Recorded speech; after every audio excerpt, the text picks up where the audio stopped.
You can chat with Gemini via the Messages app on your Android phone.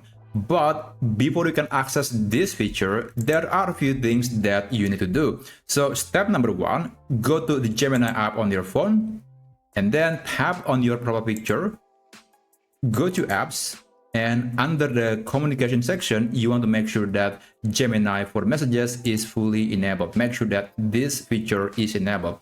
Now after that, you can close this and you can open the Messages app. So let's open the app.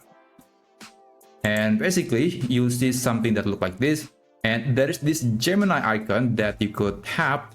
But I do recommend to actually enable RCS first, because RCS is a new standard from Google and it is necessary if you want to use Gemini via messages. So to do that, you can tap on your profile picture again and then go to Messages settings and then tap RCS chats and tap on turn on RCS chats.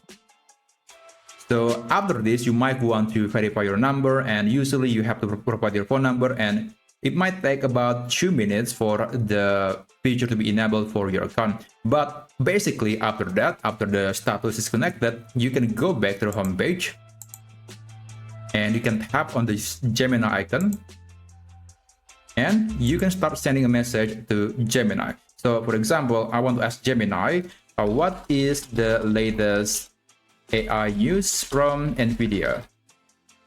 Let's send the message and it should be able to answer my question. And of course, this Gemini, even though it is not in the native Gemini app, it is able to do a lot of things. Like for example, it can access internet, so you can get the latest data or latest news.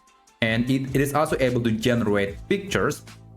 And of course, you can use it for brainstorming ideas or creating a script or bullet points, or maybe just to remind you to go to grocery. So that's essentially how you can use it. And of course, this feature is completely free. You don't have to be in the pro subscribers of Gemini or Google AI subscription plan. This feature is available as long as you enable RCS on your Android phone. So that's basically how you can do it. Thank you so much for watching, and I'll see you on my next video.